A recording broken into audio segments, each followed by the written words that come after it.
Hey, hi everyone. Welcome to today's RettSyndrome.org RettEd webcast. It's with extra enthusiasm that I welcome you to our RettEd today on the 9th day of October Rett Syndrome Awareness Month. There's so many events and fundraisers happening across the country, and we've got virtual activities going viral online. I hope everyone has caught our hashtag #OverpowerRett campaign. It's a pretty easy thing to do, and just really getting some great traction. I want to personally thank everyone for your efforts so far and encourage you to continue participating, or it's never too late, start participating today. Rett syndrome, as we know, is a rare disorder, and as such, awareness is everything. And October is a great time to do that. So take the time, do something extra so that your friends and community can learn more about our kids and join in making a difference. I know from our personal experiences that our friends and family want to do something to help and are looking to us always for ideas of how they can help. So this is a great chance. Just pick up one of our campaigns, carry it, and let us know how it's going. Visit our Facebook page for ideas and ways that you can participate. So this is Paige Nuez, Family Empowerment Director at RettSyndrome.org, and on behalf of our Board of Directors and entire team, we are so pleased to bring you today's presentation, Planning for a Protected Tomorrow, including a special update on ABLE accounts. Let's see. So with Rett syndrome, as I said, being a childhood onset disorder with a prognosis of living well into adulthood, all of us as parents, guardians, and caregivers have a lot of incentive to plan well and plan early for our children's care, to understand the services and supports available in the U.S., and to meet with professionals like our speaker, Mary Anne Ehlert, and her team to know the provisions inside and out. Your children are important to us, your health and well-being are important to us, and we believe in empowering you with critical information on our shared journey while we as a foundation pursue research towards treatments, interventions, and ultimately a cure for Rett syndrome. So we invite you to please visit RettSyndrome.org to make sure you're signed up to receive all of our communications, to explore our website further for information regarding all of our research and family empowerment programs. We encourage you to be part of the change you want to see by participating in fundraising for RettSyndrome.org, as well as participating in current and open research studies. I can't underscore enough how important it is at this time, present time in October 2018, that we have opportunities for every family to participate in research.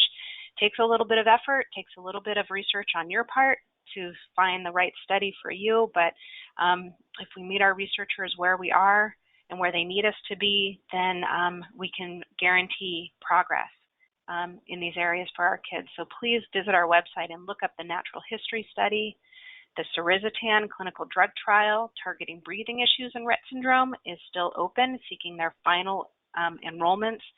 And a reminder that that enrollment age has been dropped and approved to 4 years of age and older. So if your child struggles with breathing issues, you're interested in this clinical trial for the compound Surizitan, visit our website, visit their website, therettstars.com, or drop me an email, and I'm happy to hop on the phone and chat with you about that. But again, they're all listed on our website. So back to our education programs. The RettEd webpage at RettSyndrome.org/RettEd is where you'll also find our calendar of upcoming events in your community and future webinars. We do have 2 Ed Days coming up. We'll talk about those at the end of our presentation so you can know what cities those are going to be held at. And registration is open for the Ed Days as well as the RettEd webcasts. Before we begin today, I'd like to share some brief tech points on how GoToWebinar operates if this is your first time joining us. The audio feed is open to our presenters only, so you don't have to worry about your background noise interfering with the presentation. If you look to the upper right corner of your screen, you'll see a control panel window. We invite you to type your questions or comments in the question field throughout the presentation, and we'll answer all of these that we can get to in the allotted time at the end of the presentation. And if we don't get to your question today, we'll work with Marianne to get all of your writing questions answered and posted in a QA document to our RettEd webpage once completed. If the control panel window is distracting to you, you can minimize or move the window, and then you may expand it at any time if you wish to submit a question. Next point, this is an important one, everyone. The session is being recorded, and we will post a link of the recording along with any QA documents that need to be prepared to the RettEd webpage so you can listen again or share the recording with others. If you are having trouble hearing, please check and turn up the volume on your phone or device. Okay, so with housekeeping behind us, I'd like to now introduce today's speaker and fantastic presenter, Marianne Ellert. Marianne had a successful career in the financial industry when she decided to act on her lifelong desire to specialize in serving families of kids with special needs. The source of her inspiration was very dear to her heart. Marianne's sister had cerebral palsy, and she watched her parents and their steadfast determination to provide the best possible care for her sister, but she also witnessed their concerns and confusion about how to best plan and provide for her future. And she saw that they were particularly fearful of doing anything that might jeopardize her sister's rights to benefits. And so the very first special needs family that Marianne provided with information and guidance was her very own. And today, more than 17 years later, Marianne has built a national network of Protected Tomorrow's expert advisors and advocates who all share her same dedication to serving the families of individuals with special needs. Marianne has been such a good friend to RettSyndrome.org for many years and has presented at many of our national conferences. Feedback is always that even the most informed and seasoned families walk away with a new piece of information that has helped their care plan. I can personally attest to this. Marianne is a much sought after presenter and speaker, and I'm so excited to have her with us today to share all of her wisdom and information with you. So with this introduction, Marianne, welcome. Thank you. Great, there you are. Okay, so I'm going to go ahead and turn the screen over to you and let you take it from here. Okay, well, I'm thrilled to be here. I hope everybody can hear me okay. And as Paige said, I think the parents of children with disabilities, of all types of disabilities, have a journey that they're on. I've participated in many of the programs for Rett syndrome, and I'm constantly learning about the disability itself and opportunities. But I'll also tell you, I've probably been doing this in some capacity most of my life, even as a child, but the ability of change and growth and our, as parents, our responsibilities and opportunities to help make change. So over the 30 years that I've been working with families and organizations and doing all kinds of things, I have seen so much change for the better, and it really is dependent upon us all participating as a group and taking our leverage and power and be able to do that. So as Paige said, I had a sister. I grew up with a sister who had cerebral palsy. She was 4 years younger than me. And in the beginning, I just thought she was a little different, but she was just my sister. And I sometimes talk as a sibling. And so at this point, I'm just going to say that the difference she made in my life and made me want to do this as I grew up. I remember her teaching me that what she wanted was normal. She was verbal, but as she grew into an adult, about developmentally about age 8. But no matter what, the good things or the bad things, she wanted normal, as much as we could make it normal for her. She lived to live residentially for about 9 years at a facility called Clearbrook. And then when she passed away at the age of 39 from a seizure that she had during the night, and she couldn't turn over, and unfortunately she suffocated in her sleep. I will tell you that was probably the hardest time of my life, just getting through and trying to understand the whys and the whats and all of that, and watching my parents struggle through living the best they could do and making sure that her 39 years were the best years of her life. So I learned a lot from my sister. Since then, I have a son with disabilities, and he also has changed my life again. And I don't think some of the things that have occurred to him I would have gotten through as strong as I did because of what my sister taught me. So now my mission is really to help you and help every person on this planet who has a disability have a full life, safe and full life. So that is purely the mission that we have at this point, and we do it in a lot of different ways. So our care network is really thinking about how do we help families, what else can we do, put together a think tank of people that can come together and think about how we help.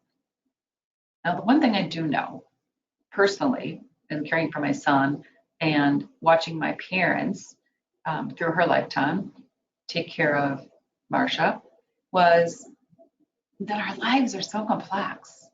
And life is complicated anyway, so we're trying to live our lives and do what we're supposed to do and take care of ourselves, which usually comes second, especially if a child with some disabilities.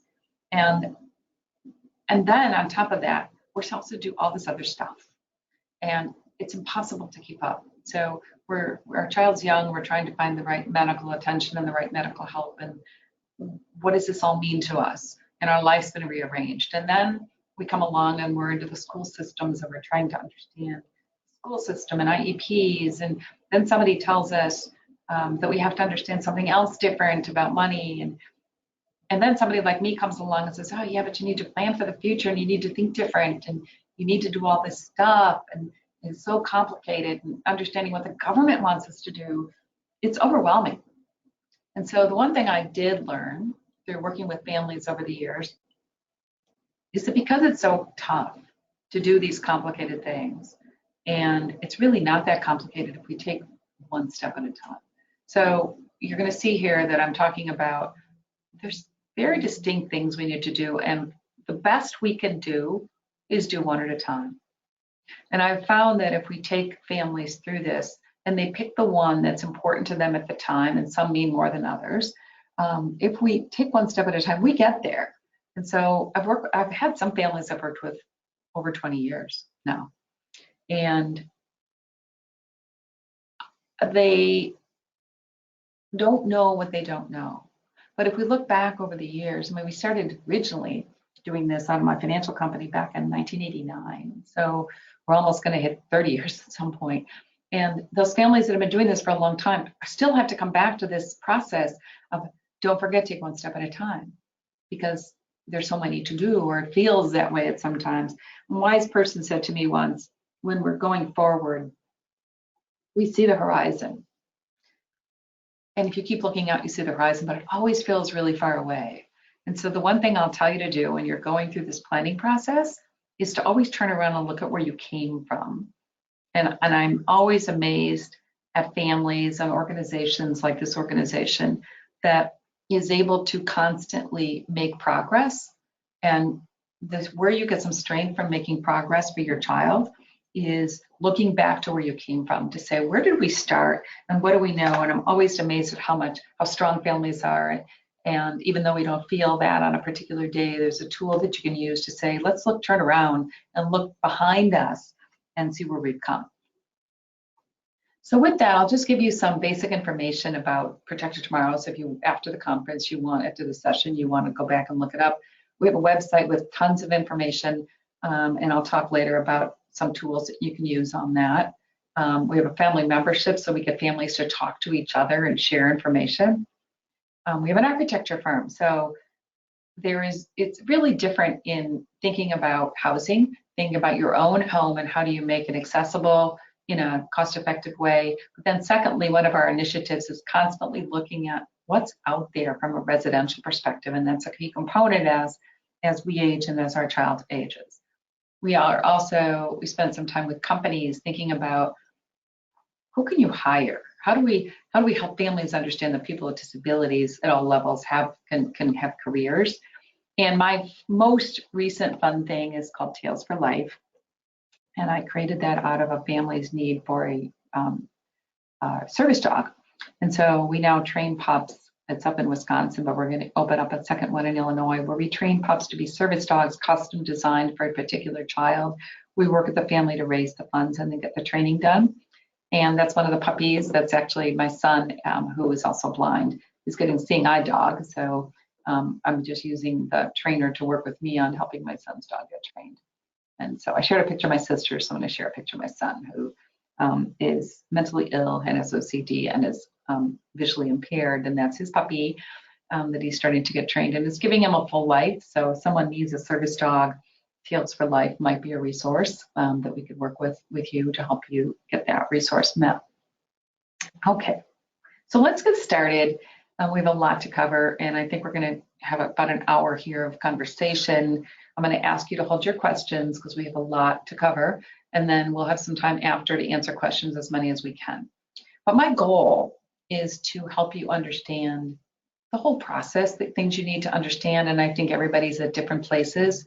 So I've got some of the questions people have, and I'll try to focus on some of those, but everybody needs something, I am sure, and I hope I can touch on one of those things for each of you as we walk away so that you have a goal. And my only goal is that you learn something today, because my expectation is not that you become an expert, but that you learn one thing that you can do differently and go forward. So let's start with step one. And step one is really about taking a really candid look at your life and what do you want and what do you not want.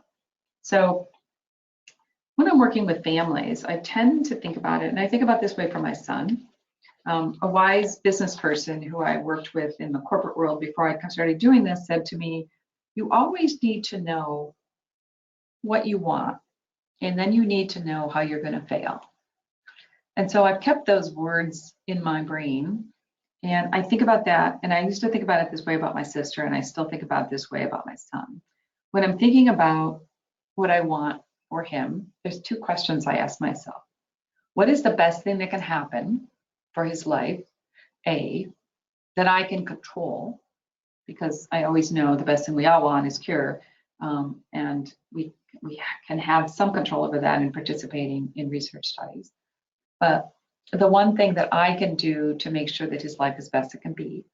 And then secondly, from my view, what's my biggest fear? Because fears sometimes stop us in our tracks. So I will ask you, as we're sitting here and going through this, if you have a piece of paper, to jot down, and don't take a long time doing this, because if you think too hard, sometimes the things that are right in front of us evade us. But I will say that write down really quickly, what is the best thing that can happen for your child's future that you could control to some degree? Okay, what's the best thing? And then secondly, the second question is jot down, if it's just a bunch of words or a sentence, so I want this to be brief. What's your biggest fear? Now, when you do this, I'll tell you what some of the answers I get from families are.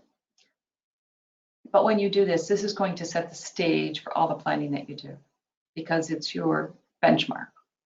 So what is the best thing that can happen that I hear from most families? And I do hundreds and hundreds of these workshops over the years. The best thing is typically, I want my child happy and I want them as independent as possible. Now, independent as possible means something very different from my sister than my son.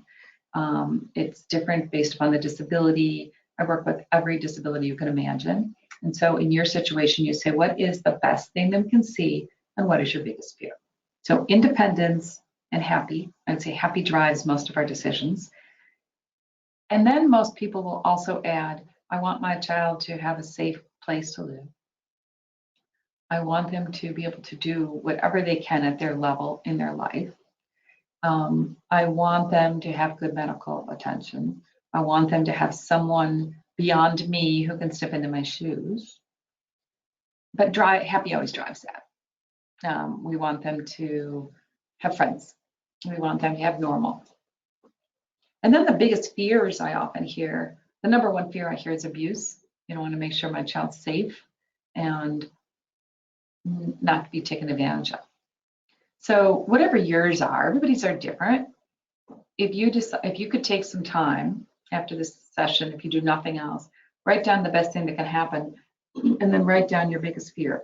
And if you do that, and you put that on a postcard, and always keep it in front of you, and say, every decision I make for my child going forward, is it something that drives them toward happiness or independence or a safe life, whatever it is?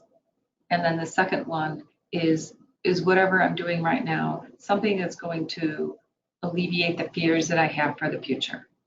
So it kind of is your tool that helps you filter the decisions you make going forward. Now, once you have that, the next step we start to think about, and this is the hardest one, I will tell you, this is really the hardest one. It is creating the map for what the future is going to look like. And sometimes I'm meeting with families who have two sets of parents or 10 sets of parents in the room, and one has a 2-year-old and one has a 30-year-old. And the 2-year-old's hoping to learn from the family with the 30-year-old. And the 30-year-old is glad to share, but I will tell you, they both have the same goal of making sure that their child is safe and fulfilled. And they both have the same fear that what happens when I'm gone, right? So it's interesting when we're creating this map. And sometimes when I do this and I start talking about it, families kind of say, what were you smoking when you told us we need to plan for the future? I'm just getting through today. So I'm going to talk about a couple of things context that we need to have. Excuse me. The first thing is you. And the question is, have you done your own financial planning? And this isn't financial planning or a stock and bond discussion or portfolio allocation discussion. This is, have you done your financial planning? And it comes back to, we're only as good to help someone else if we're okay. So if you're worried about the financial future of your child, or you're worried about being able to be there and be able to provide for enough in their future, you need to make sure you're okay first. I always relate it back to when I'm on an airplane, I always hear the flight attendant talk about if you're sitting with a child, whose oxygen mask do you put on first? Our tendency says put the child's on first, but the child's not okay if we're not okay. So we would put ours on first. So same kind of context. So you have to make sure that you are saving for your future. You make sure that you understand your own Social Security benefits, because it will play into, you'll hear me say it plays into your child. You need to make sure that you have disability coverage and you have long-term care coverage and life insurance and all the things you need to do, because we're going to count on you to take care of yourself and your other children as well. Then we can start thinking about how much is it going to cost and how do we plan legally and financially to make sure my child's okay, not knowing what the future holds. So before I get into how do you actually do it for your child, because it's so hard to think about, I want you to give you some context of how you need to think about this, because we don't know the future. So if we don't know the future for ourselves or our child, how can we plan?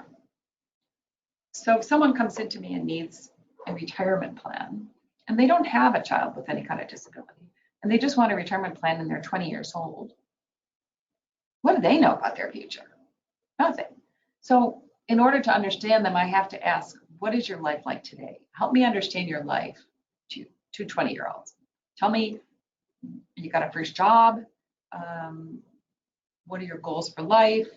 How do you spend your money? Do you spend your money at Starbucks and go on to concerts? Or what do you spend your money on?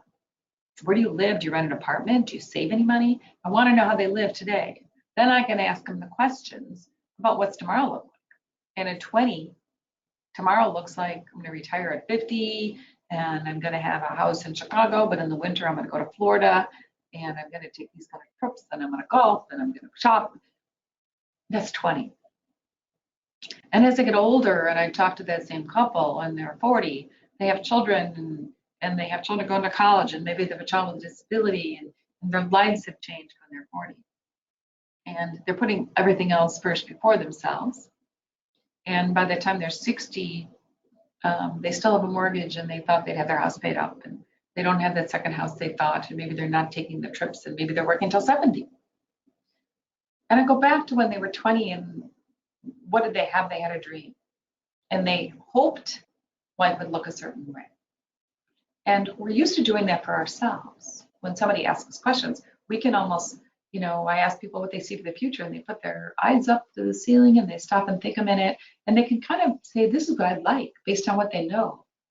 So I want you to understand that your context has to be the same for your child.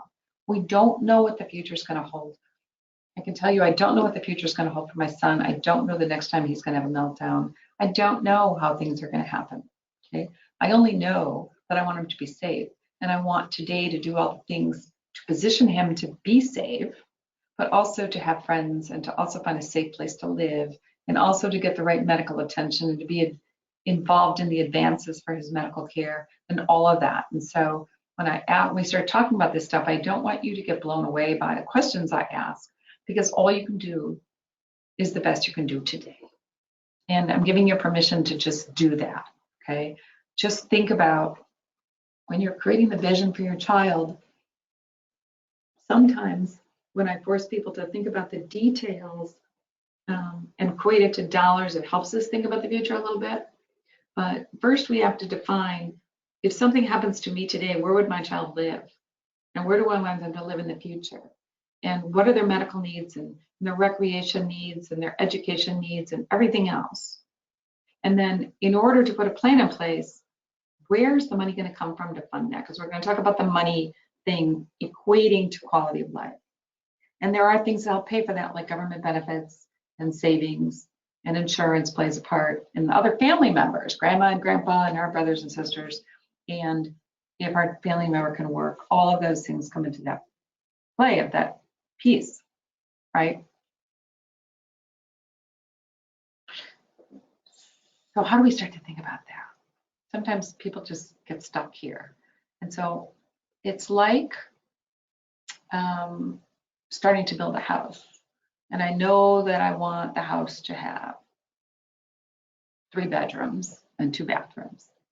But I got to think about the core things too. I have to think about, do I want a basement? And I have to think about all the structural things. So that's kind of things we also have to think about when we're creating this map, is what are the structural things I have to put in place, as well as the things that are going to make life better. And we can do this by creating this map, but the map drives the dollars, and sometimes thinking about it that way helps. So on this step, you'll see 5 boxes at different age groups. And if you say, okay, if you look at it and say, look at the box that pertains to your child that you're planning for. If they're 16, you check the second box. If they're 2, you'll check the first box. What are each of those? Each of those is a stage of life that we're going to be going through. Depending upon your child's disability is different, I know, but each of those stages has to tie with the special education system. So their early intervention is 0 to 3. They're in a school system 4 to 18. They're in a transition program of coming out of school and going into a life. The next one is adulthood, where they're 23 and older. And then there's the last stage of life, and no one can check that one because you're all here listening and alive. This is a stage of your life when you're not around. And for my son, he has lots of issues. But one of them is that I have to address is that getting around for him is difficult. And so that's why I got involved in funding a dog for him. But also I have to worry about transportation. He'll never drive. Many of our children won't drive. And so when they need to get to the doctor or they need to get somewhere, we're the driver, right? But if life without me, I can't be the driver anymore. I have to find a different source for that driving. And in all cases, it's, giving them the medicine. For my sister, it was, if she had seizures, who knew what to do in all of those situations. And each of those had a cost tied to them. So when I'm creating this map, I have income and I have expenses. And the income side is the SSI and the SSDI and Medicaid and Medicare and family members. And the expenses are what's it going to cost to live and medical and recreation. It's a budget. It's what we hate to do. We hate to do it for ourselves. And now I'm telling you, you need to do this, and you need to do it for each of those stages of life. Because what it looks like when your child's young till as your child ages, it's different every single stage. So I want to make sure you understand where the income comes from and what the expenses can look like. But this is a way to think about it and to put that number in place. And so if we say, let's say the income coming in between government benefits and no family money, just government benefits, and let's say they're $12,000 a year, $1,000 a month. And then expenses are $30,000 a year. So we got 12,000 minus the 30,000. We're short every month, and we're short that much every month or every year, however we think about it, for a lifetime. And so it's this step of planning is critical. And while we're around, we are so focused on being caregivers. We have to step out of that caregiving role and say, I got to be a planner too. And if I need help, I'm going to get help. But I need to be thinking about, I'm here today and I hope to be around, but what if I'm not? So let's talk about things you need to know about government benefits. And I know this could be hours and hours of presentation, but we're going to try to keep it to the point where you get enough information, and then we have lots of other webinars on our site that you can go into each one of the benefits and learn more. So I'm going to give you some basics about benefits, and if you get through this, you'll at least know more than the average person out there about benefits.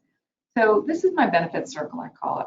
And the top two white quadrants are things that we get because we're entitled to them. Okay? We're entitled to certain government benefits because we bought them. Now there's other government benefits we get because we need them. We didn't buy them, we need them. And each of those entitlements and needs-based programs have a cash piece to them, and some of them have a program that pay for healthcare and job coaches and residential support. Okay, so that's the context of the circle. So I'm going to take one quadrant at a time and help you understand that. So Social Security disability is an entitlement. We pay for it out of our FICA and our checks. They take FICA out of our checks, and that's our Social Security and Medicare payments. And in order to get that benefit, we would have to prove that we have a disability. So I've paid into FICA all of my career, and then if I become disabled, I should be able to collect a disability check, right? Or if I retire, I should be able to get a retirement check. To get a disability check, if you're entitled, basically, I have to prove that my disability is stopping me from making substantial gainful activity. So if I cannot make $11.80 a month, which is substantial gainful activity now, and I will tell you if you're listening to this in 2019, the number will be different, slightly. They announce every year what the new number is. But substantial gainful activity is a number that if you can't make that because of your disability, we can prove that that income rule will prove that we have a disability and we can get our check. So if I can't make substantial gainful activity, I can't run Protected Tomorrows, I can't run my financial company anymore because of my disability, I can go into the Social Security system and say, I paid for this benefit, give me my check. And the amount I'll get is based upon how much I paid in, okay, but that box. So I get that, and I will get that as long as I'm disabled based upon that entitlement program that I was in. And 2 years after getting that benefit, I will also get Medicare. So that applies to me, it applies to you as caregivers. Now let me tell you, it's going to come back to your child, but let's talk about how important this is just for you as the caregiver. If you become disabled and you're the caregiver, you need to know what this is for yourself. Okay, remember when I talked about making sure your own planning is in place? This is part of it. Go on, get your own account, go into socialsecurity.gov, type in your Social Security number, open an account, because in there is not only what you're going to get, but also what your child can get on your record. And that was some of the questions pertain to, which I'll answer in a little bit, okay, that I got from some families. Okay, so what if someone's like my son or my sister? They didn't pay into the Social Security system. What happens? So there's another program that is needs focused. So my sister needed help, my son needs help, but they never worked and never got an entitlement. So there's this other program called SSI, Social Security Income. And that program funds a person who has a disability, but they have to meet certain criteria. So the rules for SSI apply to the parents if the child is under 18, which is why when most of you, if your child's young, if you have any income or assets, your child probably will not become eligible for this until they're 18 years old. So rather than, because we have everybody on this webinar who's listening to this may have more or less income, I'm going to focus on the longer term planning of SSI when the child turns 18.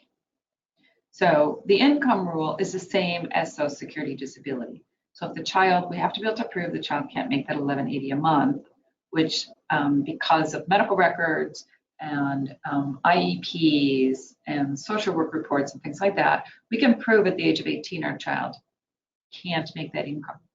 Right? Now, understanding and keeping medical records and making sure you understand what's in those medical records is key. The second thing that the other rule, it says asset rules. The asset rule is your child at the age of 18 cannot have more than a house, a car, a prepaid funeral, $2,000, and an ABLE account. And you've heard me do this before. We never were able to say ABLE account, and that's new, and we're going to talk about that in a bit.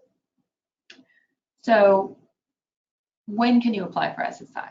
So it's important to know that if you're the parent or the guardian, you can apply, but if you're the parent and you're not the guardian, the child will have to sign the form to do this application. But they can put an X on their name and somebody can witness it. If you're the guardian, you can do the application, or someone else could do it on the child's behalf if they are appointed representative. So what do we need to know? We cannot apply, we should not apply for this SSI until the month after their 18th birthday. So if someone's birthday is April 23rd, May 1st is the first time they should apply, because anytime in April, before April 23rd, they would have been 17, and then they would have been asked the parents' assets and income. Okay, so we don't want to apply until the first of the month after the 18th birthday, unless they are 18 on the first of the month. So we apply to SSI, and we have to prove, A, that they do have a disability, and some disabilities are automatic, quote unquote, approvals. You still have to provide the information, but the disability diagnosis is weighted towards approval. And then we have to prove, so we have to prove that they answer all the questions, answer all the medical questions to prove that disability. Then we have to prove that they don't have too much money. So a house. Well, typically they're not going to own a home. They're not going to own a home, right? And even if they had a home, we have to be careful. Because if you think you're going to buy your child a house because they can have one to live in the future, and they have to sell the house because they can't live in that house anymore, we've created more than $2,000. So I typically don't own a house for having the child own a home. They can't have a car unless they can drive. Prepaid funeral is something, if they had money in their name, we need to make it disappear. We can fund things like that. $2,000 and the ABLE. So let's talk about what's the $2,000. It's anything in your child's name with their social security number. Savings bonds, checking accounts, savings accounts, life insurance policies, anything. So stocks, bonds, mutual funds. Social Security will ask everything. What gets families in trouble, I will tell you, probably is two things mostly. Savings bonds that are in the drawer that you forgot. So check those savings bonds. If they have two persons' names on them, your child's and somebody else's, one of them could cash it out. It doesn't have to be your child. But if your child's the only name on it, then it's their asset. So if you have $500 in savings bonds, I'm not so worried about it. If you have $2,000 in savings bonds, that will put the child over the $2,000. So you're to gather the data, okay? Life insurance.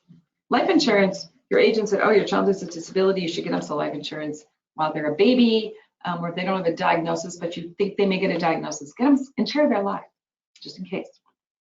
And then you do that. So you do it, you're paying the premiums, you're the owner. So life insurance has who's insured, who's the beneficiary, and who owns it, okay? The insured is the child. The beneficiary is the parents.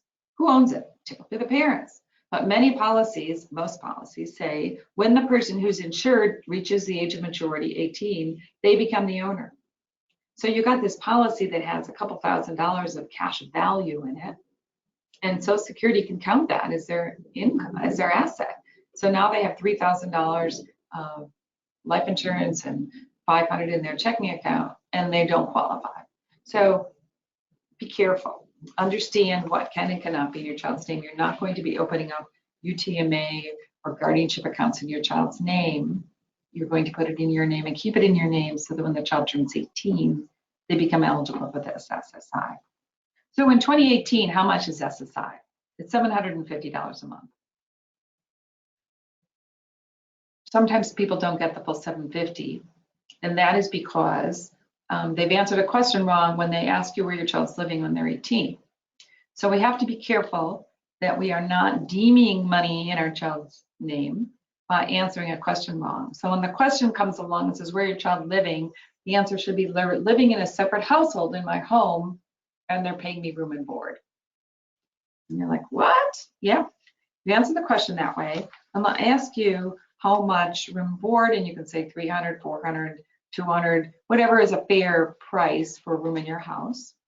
And that's just how you answer the question, okay?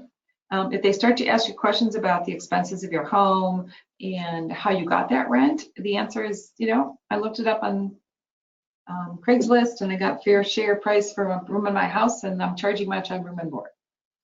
They start to ask you how much is your mortgage and how much is your payments, and they come out to say your house expenses are $4,000 and there's 4 people in the house and your child's fair share is $1,000. They can't ask you that. They can't go there. Why? Because they're asking your information. They can't do computation of what the fair share is if you're telling them your child's paying room and board. A landlord doesn't have to disclose their information, and that's your information. So just go back and say the child's going to pay room and board and leave it at that. And your information is not pertinent to this application. Okay. All right. So your child's getting the $750. A couple things you should know about that once you start getting their full amount. It'll take a couple of months to get approved. Sometimes a long time to get approved. It depends on the application goes. But if you said your child's going to take your room and board and it takes 3 months to get approved, so you get 750 times 3 because you're paid from the application date. What you have to do if you're becoming the person who's the representative payee to manage the money for your child, you need to take that room and board. So if you said you're taking $300 a month of room and board, you need to take that $300 out each month. And when you get 3 months worth, you're going to take $900 out of the account. It is now your money. You got it as your room and board. Okay. Do you have to report that as income on your tax return? Yes, you do. You should be doing a Schedule E, take that as income, and then take expenses against it. It's not going to probably cost you much in tax. Just make sure your accountant understands that you're taking the room and board and you're doing the proper calculation.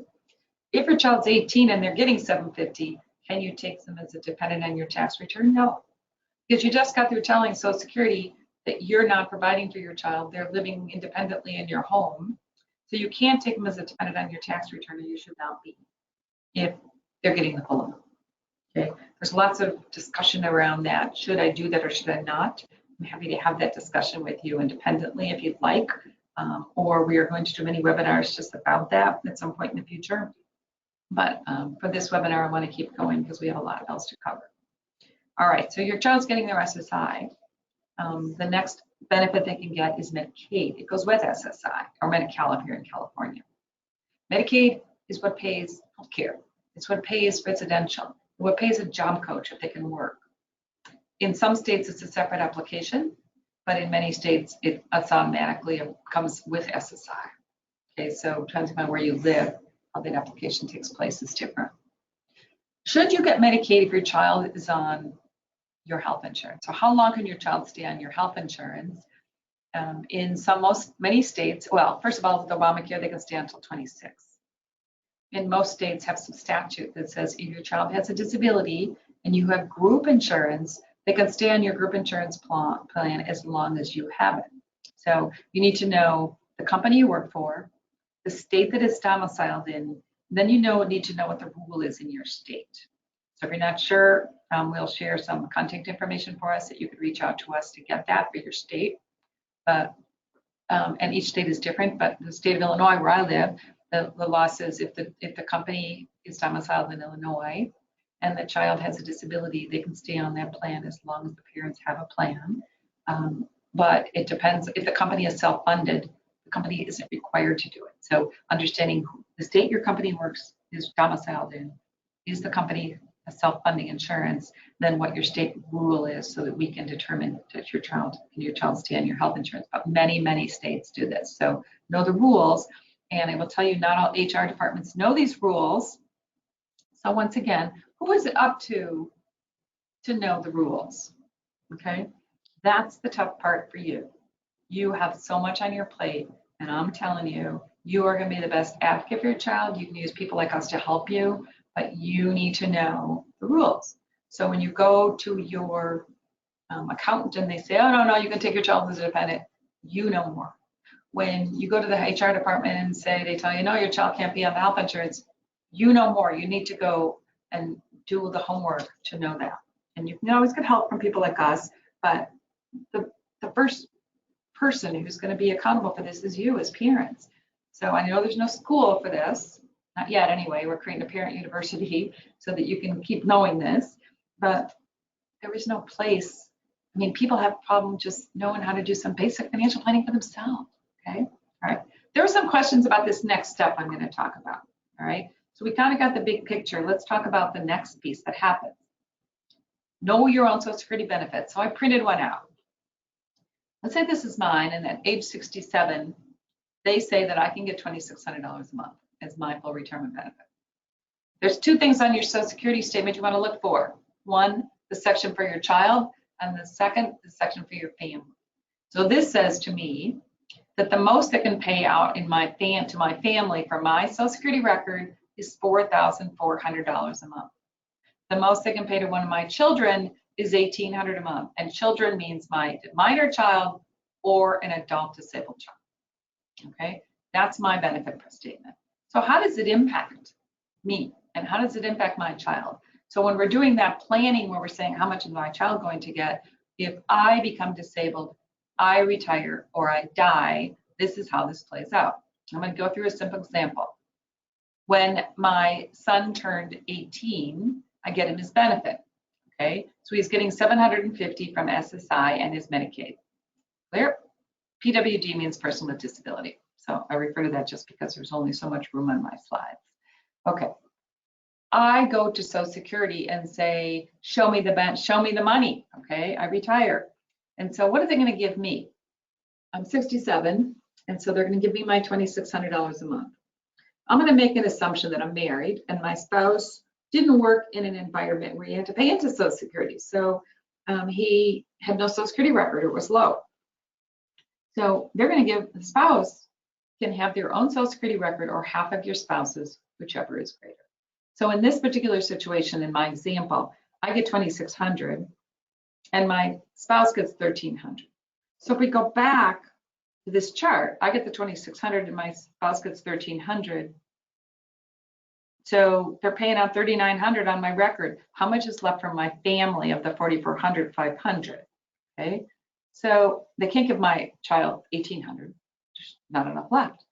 So in this example, you'll see that the SSA bucket, the Social Security bucket, is $500. They're going to give out of that top bucket to my son $500, but they're going to lower his SSI to $250 because SSI is to bring you up to $750. If you're getting other money, they're going to cut it back. So now he's getting $500 and $200, which is $750. Okay.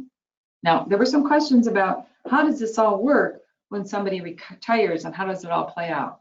So why is it better to be in this situation than to be in the other one? I'm getting $750 in the previous one, prior picture, we're getting $750. Now we're getting $750, but we're getting it in the top bucket. Important to understand this as you're doing your planning. Because 2 years after you get into that Social Security bucket, you get Medicare. Doctors all don't like Medicaid. Medicaid pays medical bills at the hospital pretty well, but doctors don't like it. They pay late, they don't pay the full amount, and so, but they like Medicare. So 2 years after this, so what happens, and it's really important to understand this dynamic, because for the average person going into retirement, you can go onto the web and you can do all kinds of research about when should I take I get the question I ask as a financial professional all the time. When should I start my Social Security? 62? Should I start at 67? Should I wait till I'm 70?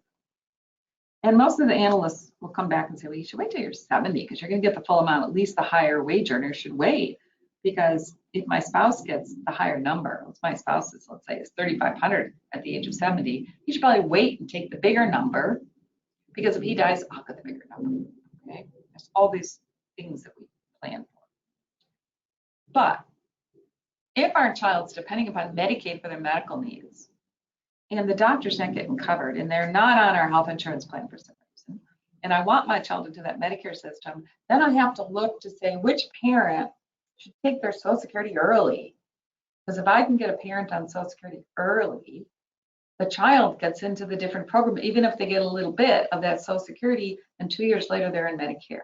So Medicare is their primary coverage and Medicaid is their supplement. So some of the questions we had is, what happens here when the child goes in this transition? Well, they go on Medicare A, okay? Medicare A pays hospitals. Then they can go into Medicare B, which pays doctors. Medicare B has a price you have to pay. But if you pay that price and you apply properly, the child with a disability can then use Medicaid, and there's a program within Medicaid that will pay the Medicare premium.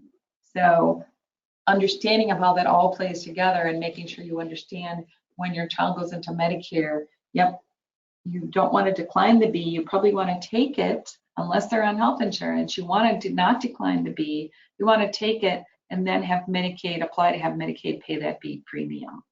I know it's very complicated, but it's critical that you try to understand this. And as we continue to do this, we're putting a specific training program just on this on our website for families who are in this situation because it's complicated. Okay. So one last thing I want to show you. If I passed away, okay, what happens to my 2600? It goes to my spouse because my spouse gets a spousal benefit. So if I go back, I'm going to go back to that chart, and the 2600 that I was getting, now my spouse is getting, how much is left, okay, for my child? Because now it's not paying out to two people. And so at that point, my son would get 1800 from Social Security, no SSI because 1800 just bring more than 750. And he keeps his Medicare and Medicaid as long as I keep assets out of his name, okay? So complicated, but critical for you to understand. So that transition for when you retire, become disabled, or die, your child goes into a different program and their benefits switch around, and it's just complicated, but important to understand. Now, sometimes I've heard on the Rett syndrome blog where somebody goes and they make this switch, and then Social Security tells them, well, now that your child's into that other Social Security world, they can't get Medicaid because they have Medicare and they're getting a disability check.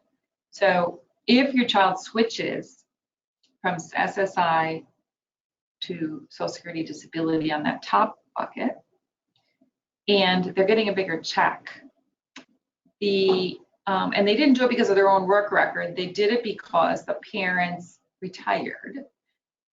They can't penalize the child and give them a big spend down when they make that switch. And a lot of the Social Security workers don't understand that, and somebody's worried they're going to lose their Medicaid and their residential funding.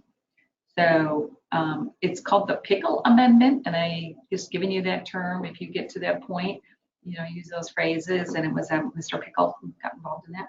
So just know I'm giving you a lot of detail, but I just want you to hear a couple terms so you keep that in the back of your head.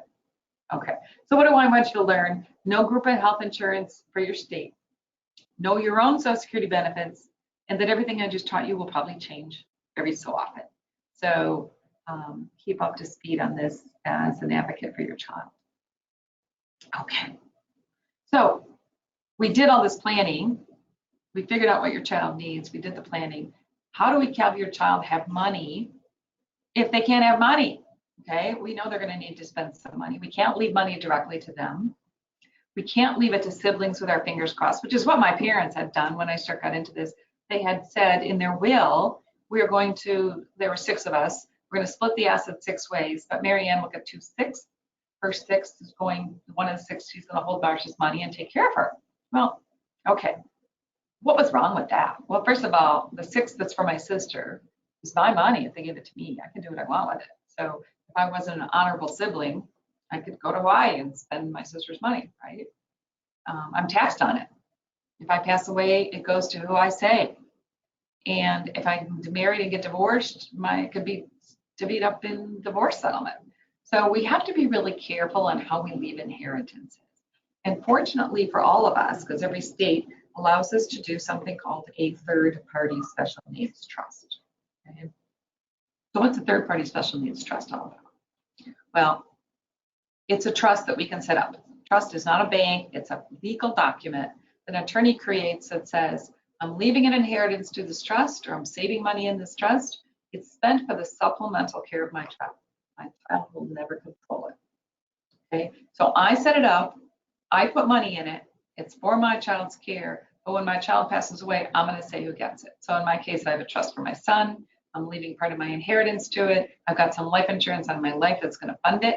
It's for his supplemental care. Nothing in that trust will ever go directly to him. It will pay for things that the government won't pay for.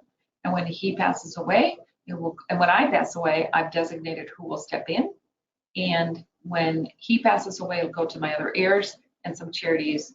And you could leave it to organizations like this Rett syndrome organization to provide for their future. Okay, so, and I encourage that. So what do you need to know about this trust? One, it's just paper. It's prepared by an attorney. It's the instruction manual of what to do with the money, and it's very specific. So who can set it up? Anybody can set it up but one person. The child with a disability cannot do it. Who's in charge of it? You. We call them trustees because you trust them. So they're going to set it up. They're going to name after they pass away or become incompetent, who's going to follow after them, and they're going to name who's going to get it later. We like to have one trust only, one person only in each trust. So if I have 3 children with disabilities, I would have 3 trusts so that the future trustee doesn't have to decide how the money should be split. And it should be an irrevocable trust, which means it can't be changed. The government doesn't like to do something where you can later change it after they approve it. But it should be amendable to stay compliant with the law. Important language in the trust. I'm not an attorney. I'm just going to tell you the things that I see that Social Security says they will need to see. The amendable part isn't a need to see. It's a must see for your perspective, though, because this is a trust that's going to last the lifetime of your child. Last the lifetime of your child. So if that's the case, we want to make sure that it's irrevocable, but if anything should be changed in it to be compliant, we don't want the government ever coming back and saying, well, you know what, I'm gone already and the money's supposed to be for my son, and that money is going to be making him lose benefits because it needed to be changed. So I wanted to make sure it's amendable. When should you set it up? Well, because we don't know when something's going to happen to us, when we're going to become incompetent, or when we might die. Now, okay, we can't control, none of us controls what tomorrow holds.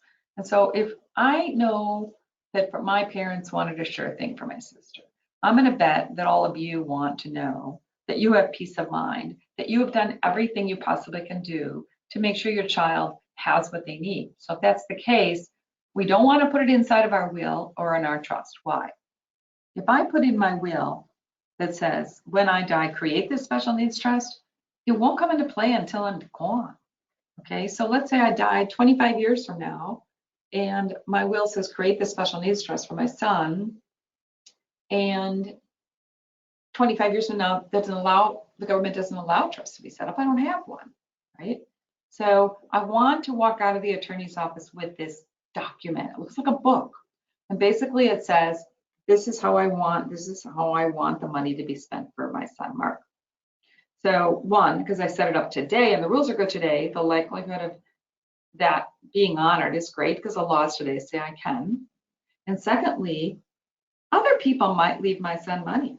Okay, so I set up this trust and I'm going to fund it when I die. I could put money in it now, but maybe his brothers want to leave something. They don't have families yet. Something happens to them. They have life insurance at work, and something happens to them. They want to leave the life insurance to their brother. They can't leave it to their brother. They'll disqualify him from benefits, but they can refer to this trust that I set up. So our family, the important thing of this family meeting afterwards, it comes into play here. Okay, so I create the trust. Now what? How do I get money in it? One, my will puts money in it. My life insurance puts money in it. My retirement accounts put money in it. I make the beneficiaries of those the trust after my spouse. Let me give you a word of warning here. You come out of the attorney's office, you're not done. This is the part that's really important to do, is that you need to make sure that nothing falls through the cracks. You have life insurance at work. You started the job, they put a form in front of you, and you said, yep, that one-time pay, give it to my spouse and then my children. Oops. We as parents of a child with special needs can no longer say the word children. I have to say, Tim gets a third, Matt gets a third, and Mark's third goes to his special needs trust. We have to be diligent if we're going to save for our child and make sure it's in the special needs trust.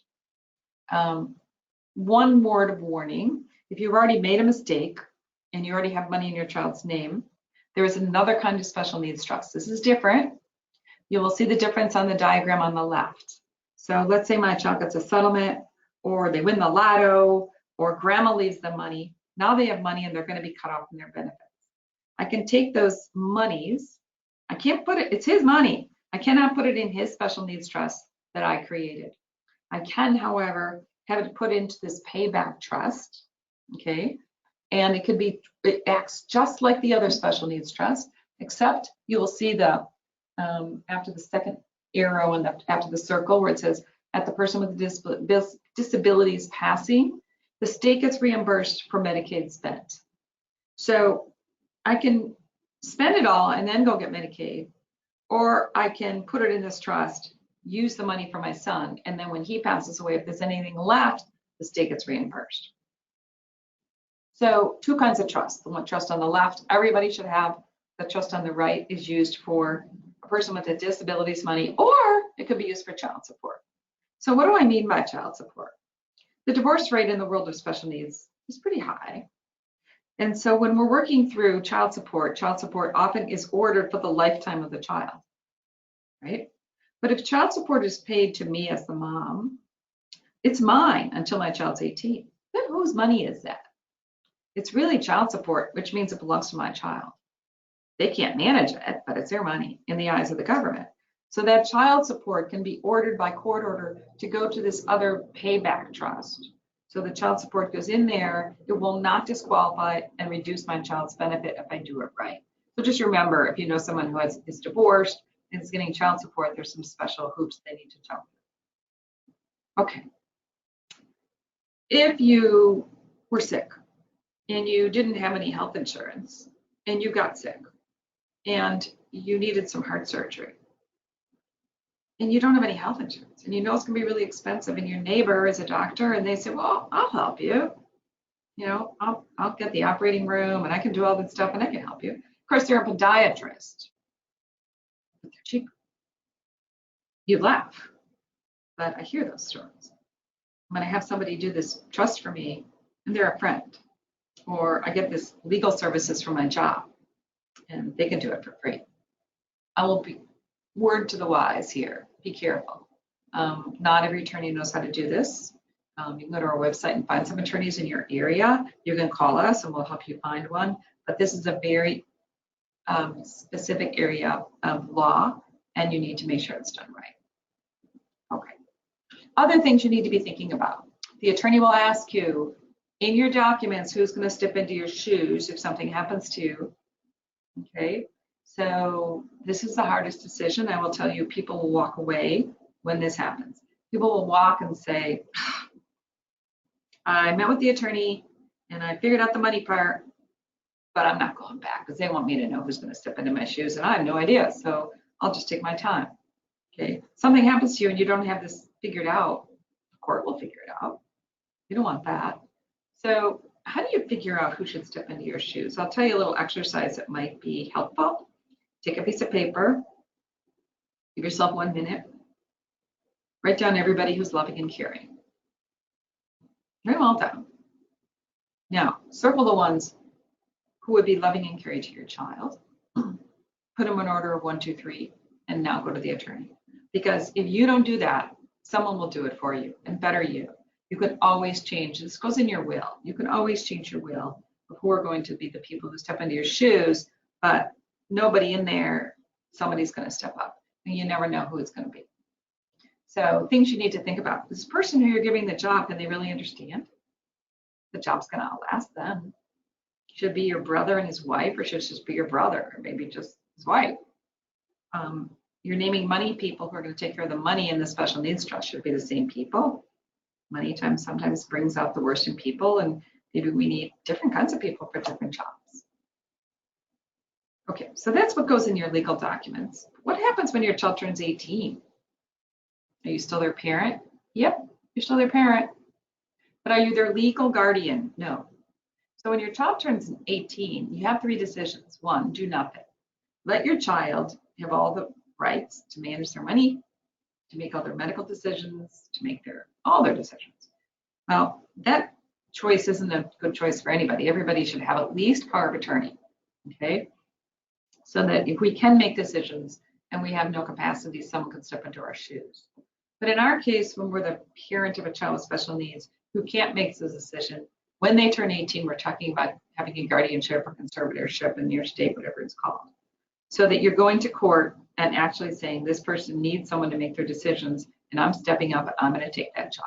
So that's another step that you need to worry about, or not worry about. Think about it in advance and take care of it. Another question the attorney will say is, okay, there's 6 of you, how are you going to divide the money? Our heart tells us as parents we're supposed to be equal, right? But our heads tell us, you know, the other 2 are probably going to have a job, maybe not make as much as they like, but they're going to be just like we were. We struggled and saved our money. So we have this head versus heart decision. It's different for everybody. If you have $1 billion, you can be equal to everybody. It's easy. But the average person doesn't have that. The average person has trouble just saving enough for their own retirement. So I will tell you, I'll share what I did is I was equal because I had 3 boys and I feel like I need to be equal, but one needs more. So what I did is I had that compelling need. My heart said be equal. So I did that, but I'm also hoping someday I'll retire and spend some of my money. So I don't know how much will be left. I don't know if I'll get sick. I don't know all that. So I've insured my life with some life insurance so that that money will go specifically to the special needs trust for my son. There's no right answer here. It just depends what you have, what you can do, what you can't do. And that's a conversation with your financial people and with your attorney. Okay, let's talk a few minutes about the ABLE Act. I think we have about 10 minutes left. Someone check with the ABLE Act and then some final things, and then we'll open it up to questions. The ABLE Act was passed to originally allow us to save tax-free, and that's what it does. It passed, it took a while to get some legs. But it started out as its own legislation, then became a modification to the 529 Act. So what's the 529 Act? The 529 Act is the law that started to allow us to save for college tax-free. So this is a 529A, and it allows us to save for a child with special needs tax-free. I'm going to go through some basic rules for you. 1, it is tax-free savings. Yep, it is. It's to be used for only approved expenses, just like the 529 regular one is used for college. This is approved expenses for disabilities. Right now, it can be used by someone whose disability has occurred prior to age 26. Why that? Well, they put an age limit on it because they didn't want it used by seniors to preserve assets for Medicaid purposes for nursing home. There is some legislation on the table to extend that age out because sometimes disabilities occur after that age that should qualify for this, but right now it's 26. 1 ABLE account per person, okay? So my son can't have 2 accounts, he can only have 1. The 529 college accounts, you can have more than 1. This one, you can only have 1 per person. So grandma wants to set one up, that's it. Parents want to set one up, that's it. Grandma can contribute, but the amount you can contribute when this first started was $14,000 a year, which was the federal gifting amount. And the most you could put in it is the amount that the 529s allow. So in the state I live in, the maximum you could put in it is $300,000. That sounds really good, right? Well, the maximum you could put in is $15,000 a year. And so it'll take a while. I'm going to talk about some rules that are really important to know. So I got this chart.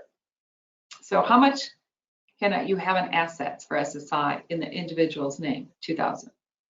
In the third-party trust, you can have an unlimited amount.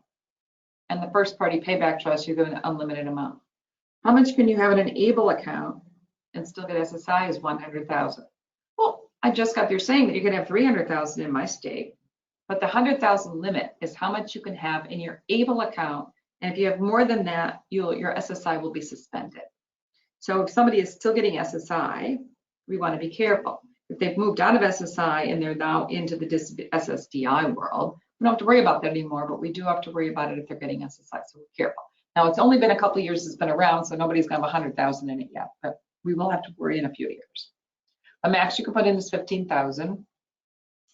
There is differences. So you can fund out of the special needs. So somebody said to me, why don't I just use the ABLE and forget the special needs trust? Well, first of all, the special needs trust has a lot more money in it. The special needs trust is anything for the benefit of the beneficiary. It's a little different than the first party trust, which is anything for the sole benefit of the beneficiary. So just like an example, the special needs trust, I can pay for the person to go on a vacation and a traveling companion. First party trust, no traveling companion. So what's good about the ABLE account? It's pretty broad. And the one thing it can pay for, a special needs trust cannot pay rent, but the ABLE account can. So my son's living in a residential program. His disability check does not cover all of his rent. I can put money in an ABLE account and he can use that to pay for his rent. Okay.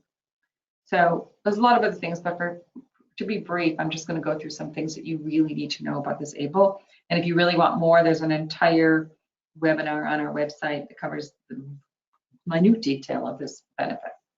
So 2 things you need to be aware. SSI is suspended if the account exceeds 100,000. So be careful how you use it. Fund it, put 15,000 a year. This is the downside. Payback at death for the person with a disability on Medicaid spent from date of account setup. What do I mean there? So I set it up tomorrow. My son's getting disability. He's getting SSI, let's say. And he's also getting Medicaid. So Medicaid on the death of my son can get reimbursed for any Medicaid he got from the date that he opened his account. That's how the federal legislation reads. I will tell you that states are modifying that. So what is going to be clawed back, we call it, at the death, is different by state. And rather than go into each state, because you're all from different places, that's something you need to research. Some states are, how Medicaid waiver money is impacted is different. Some states have said we won't go after it. The other thing there's some other things that are new. So that maximum contribution in 2017 was 14,000, now it's 15, because the maximum you can give is 15. It passed so that you can, it's called the Financial Planning Act. You can do rollovers. So if you set up an education account for your child, you can roll over 15,000 a year into the ABLE, which is good. On taxes, there's a saverage credit you can get for funding these.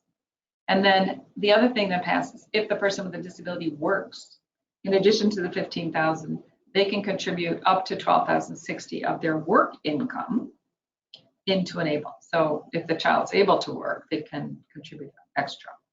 Okay, so things continue to evolve on this ABLE, and I encourage you to research it. A lot of times when the child's money is accumulating, it's a good place to use it. It's also grandma wants to gift.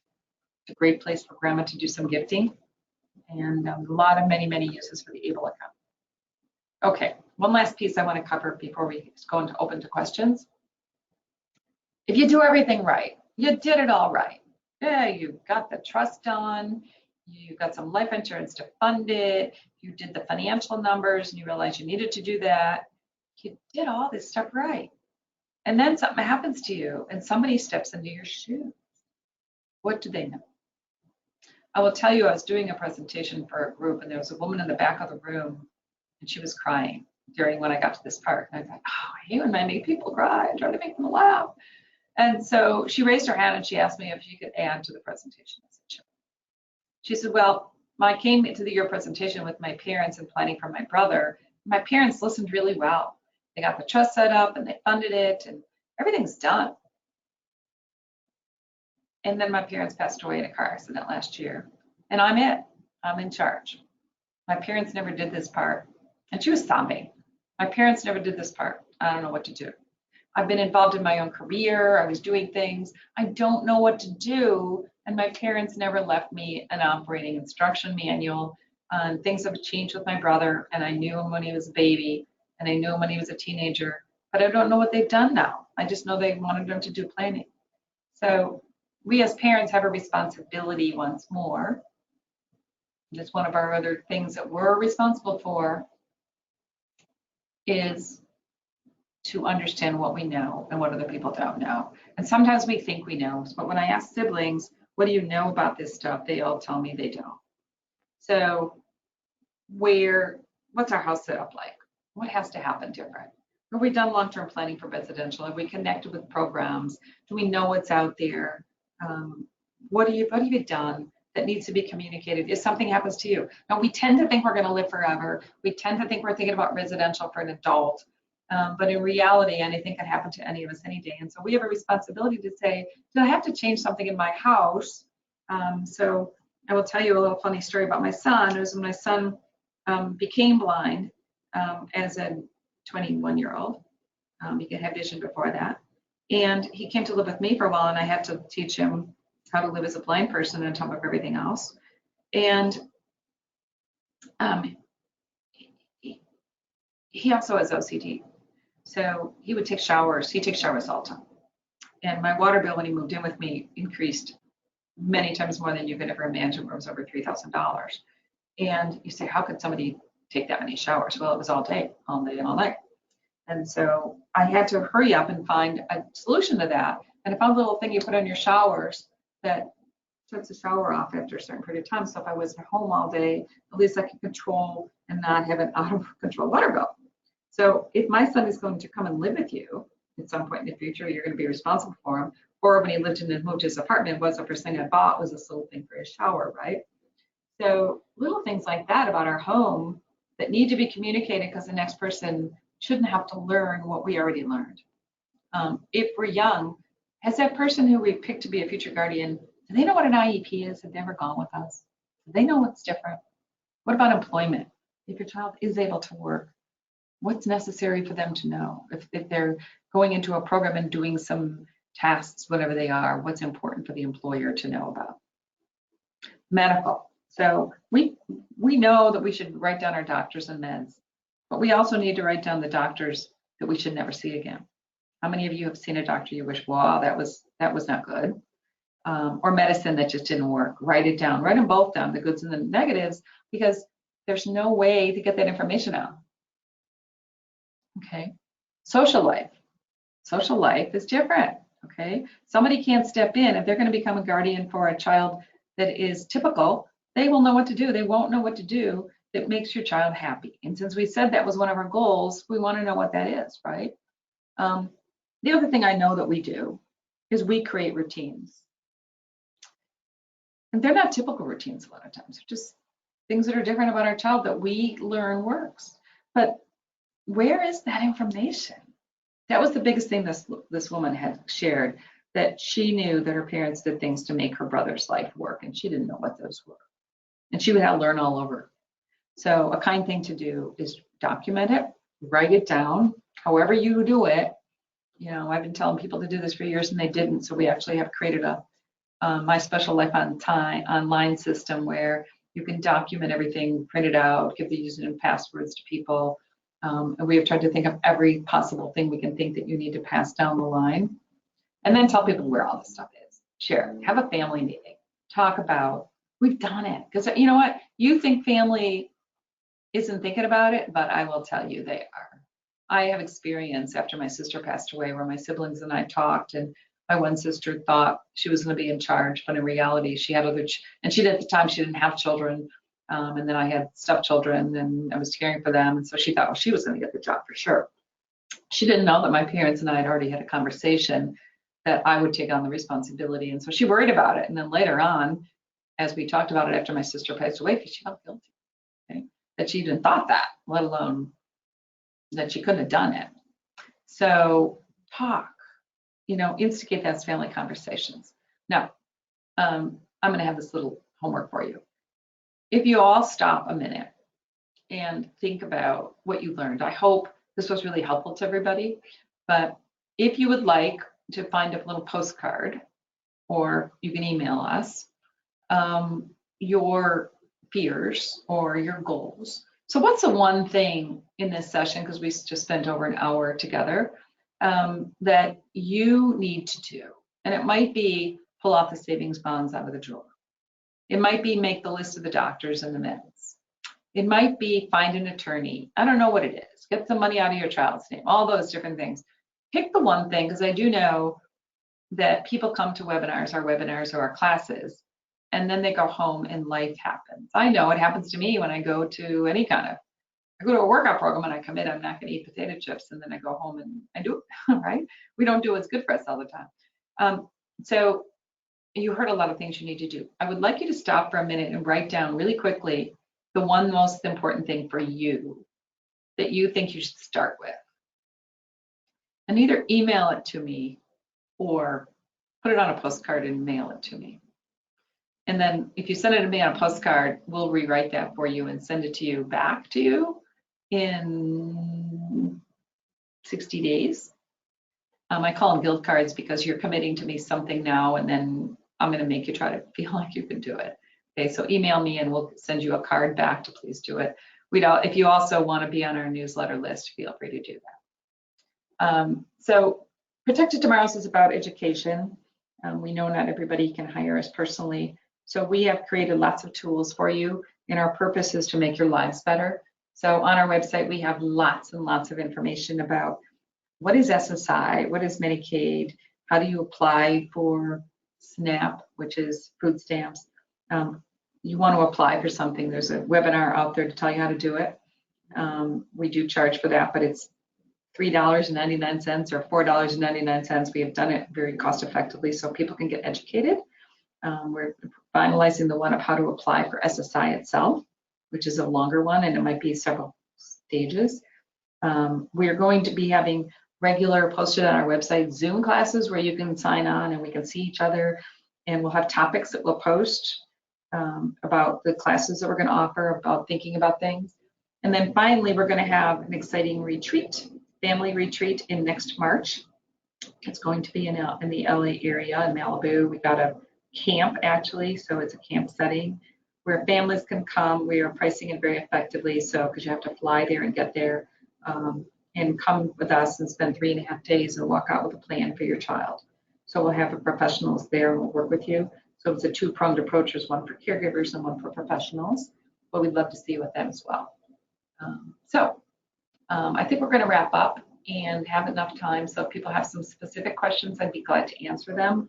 And if we don't have enough time to answer them all, as I committed to Paige, I would get the responses back so she can just do it. Okay, Paige. Great. Thank you, Marianne. Can you hear me okay?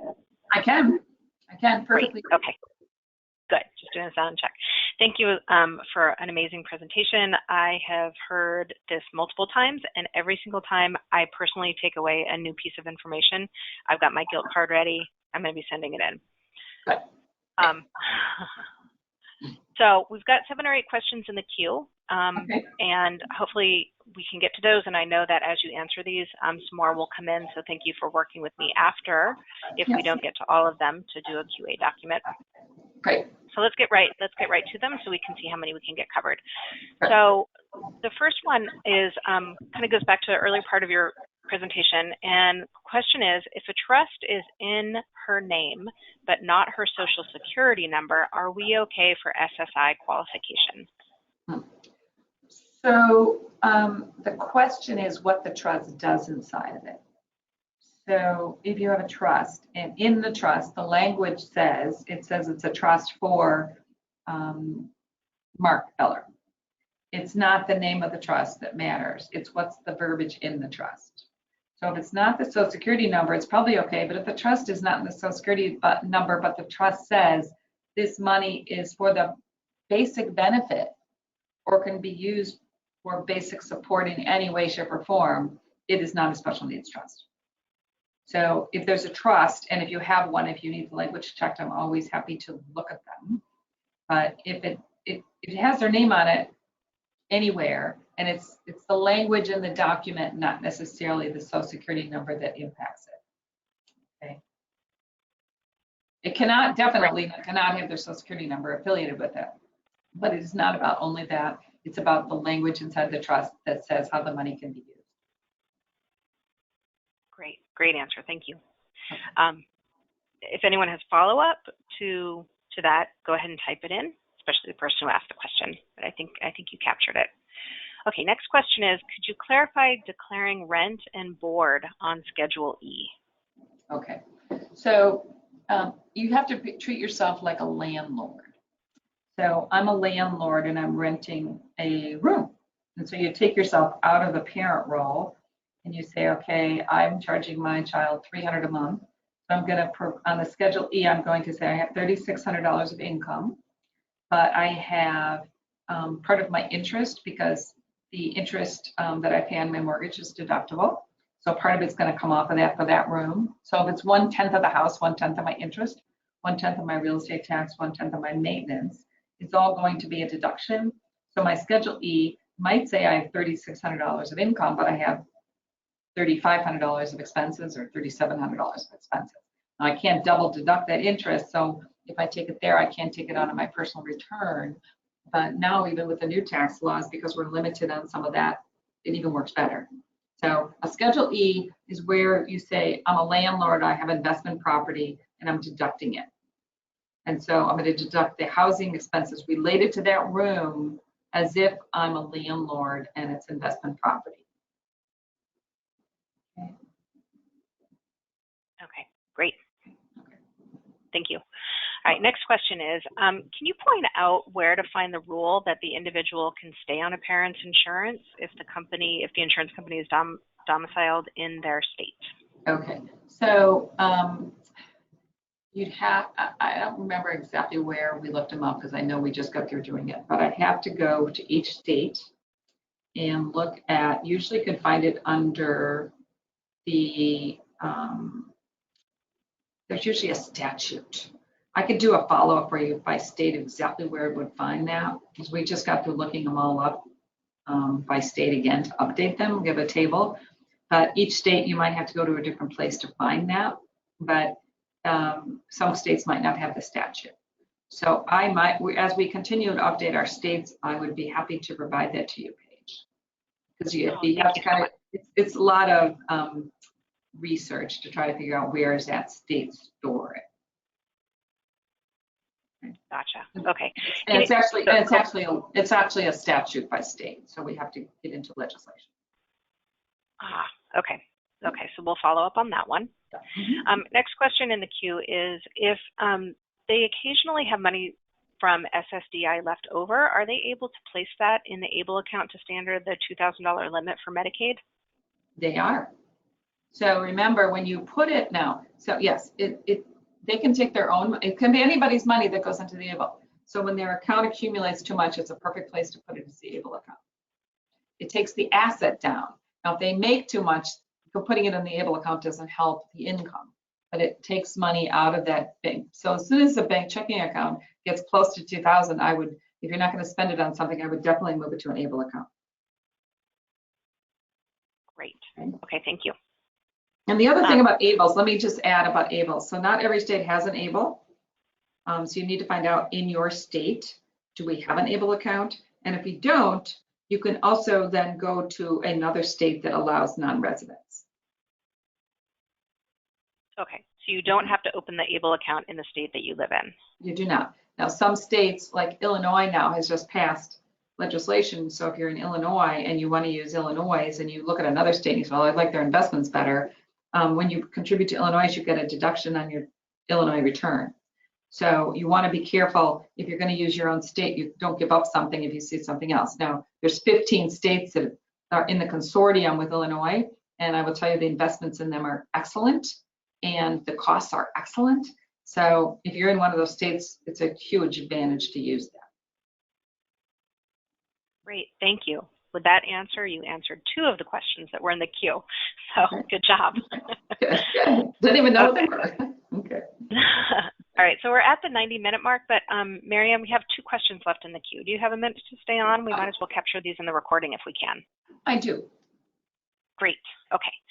So let's go through those. The reason to take Social Security benefits early, age 62, to get the person into Medicare in 2 years, does that hold for individuals who have insurance on parents' private insurance?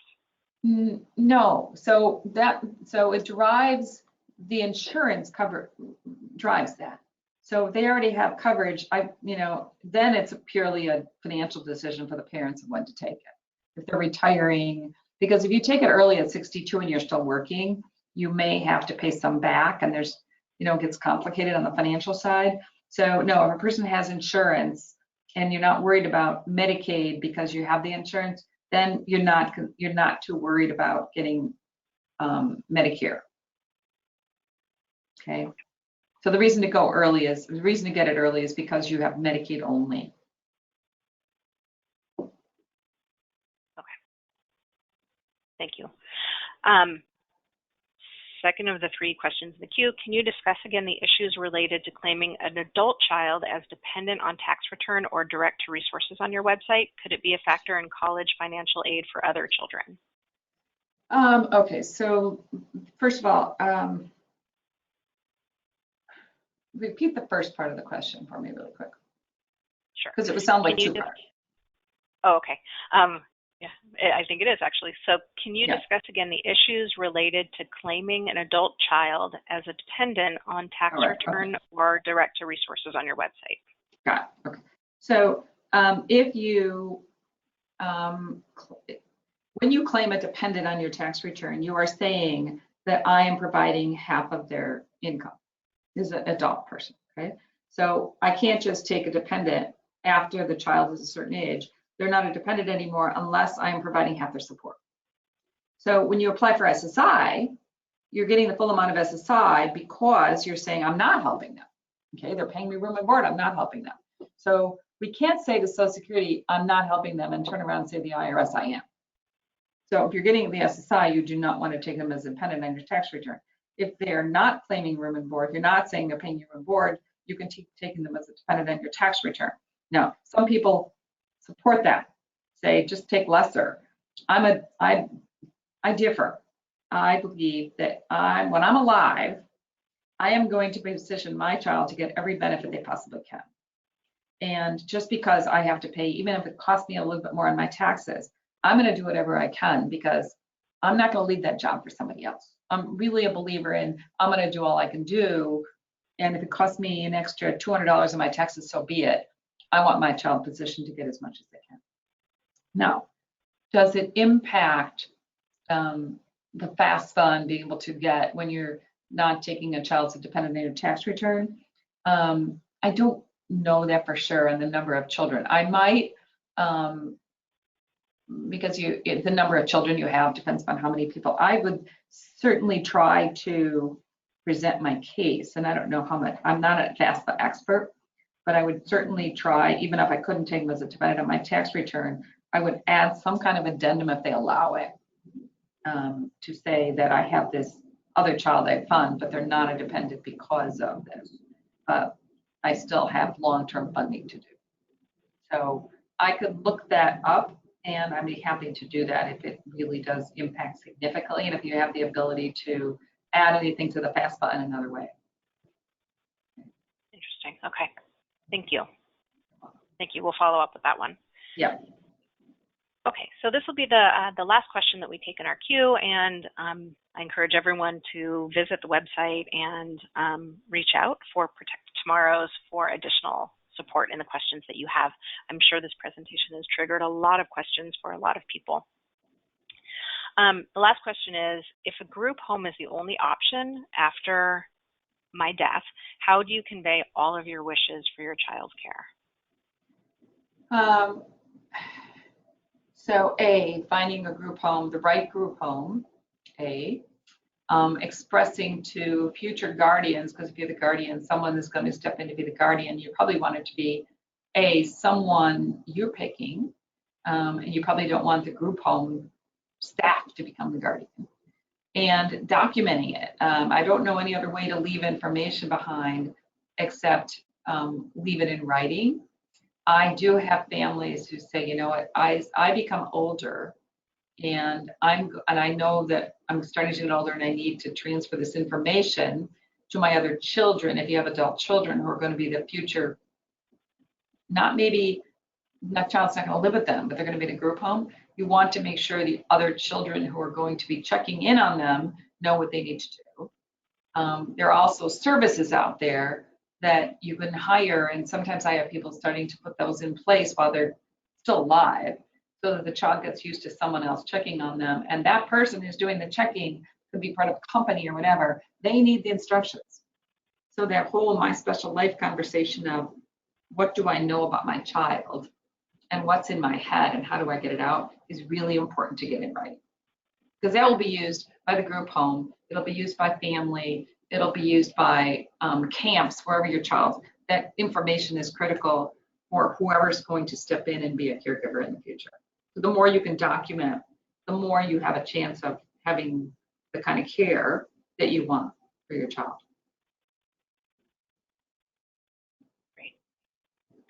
Okay, well, we've had a couple more questions come in.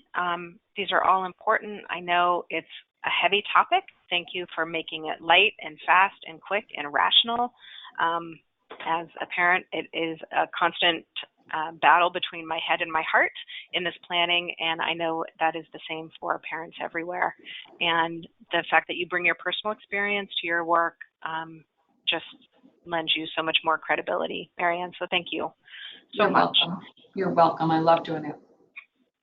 I know you do. I know you do. So we appreciate your partnership, and I will export all of the questions that came into today's queue so that if you have some additional information that you want to add on to any of those, in addition to the ones we said we would do some further research on, we can take a crack at that. And I know you're busy. Yeah, and if people have questions, I'm happy to answer them, because the questions are what helps us continue to build new training and find solutions. You know, it says, okay, things are different. So as we hear more and more questions from people, we say, wow, we should be thinking about that. So I welcome them. Great. And I know I'm going to flip this over so I can show some folks some upcoming dates. I see it in our audience that we also have a lot of adult siblings who are on the phone, and I know that you're looking towards the future, and one of our RettEd webcasts that we are organizing for December are going to be specifically for siblings. And so, Marianne, it makes me think that I may see if your calendar is open to join that panel, because I think there'll be some very specific questions that weren't asked today about our siblings who are out there thinking about their future. Great. Okay. All right.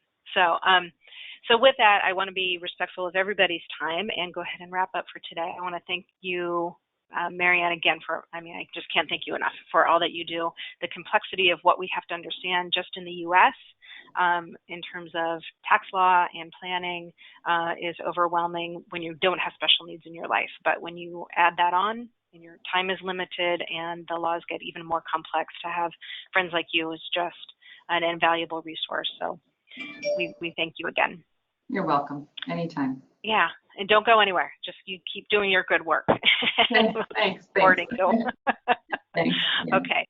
And to all of our attendees, I hope you found value in today's session and that you avail yourself of this information, and that when you get the recording, you'll share it with other families that are in your network that you know could benefit from this information as well.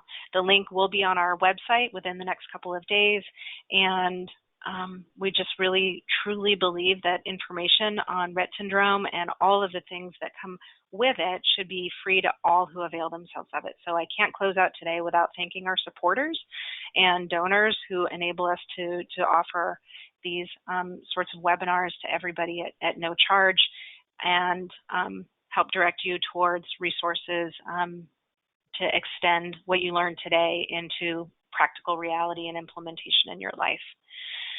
So these webinars also allow us to direct more dollars towards research.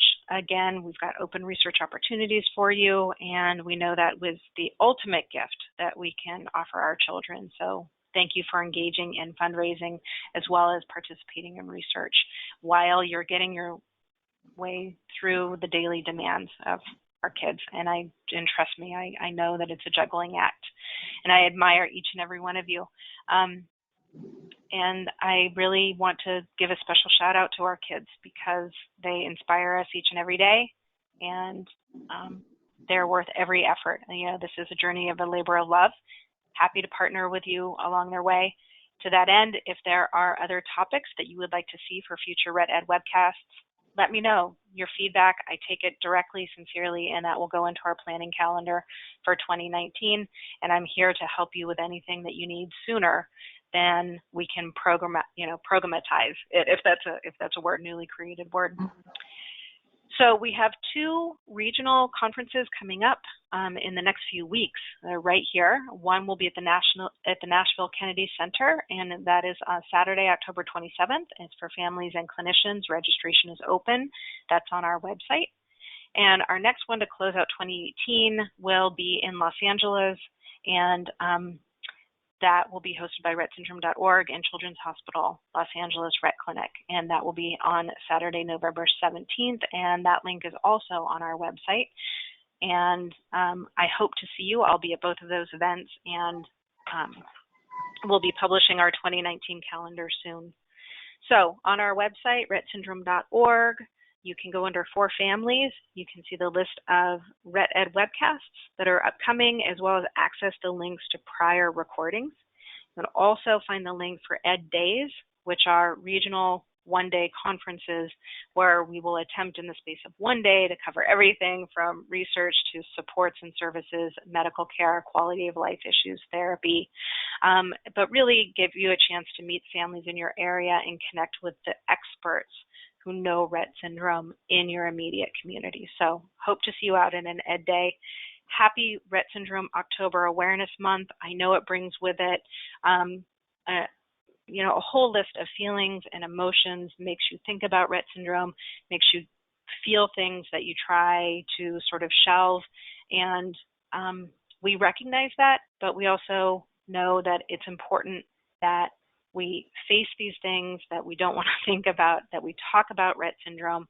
Again, it's a rare disease. If we don't create awareness, we can't expect change. And whether it's in daily supports and services, research, empowerment, all levels of need with our community starts with raising awareness in order to pass legislation, access services, fund research. It takes us as a village to work together. So thank you for being my partners in this, and I pledge to continue to do work on behalf of you and your families. Just let me know what you need, and we'll continue to work with our staff and board of directors to accommodate as much as we can within our mission scope. So thank you very much. We'll see you all next month, and I hope to see you sooner online, on Facebook, on social media, as well as at our regional education days. Thanks again, and we'll talk to you soon. Bye-bye. Bye-bye.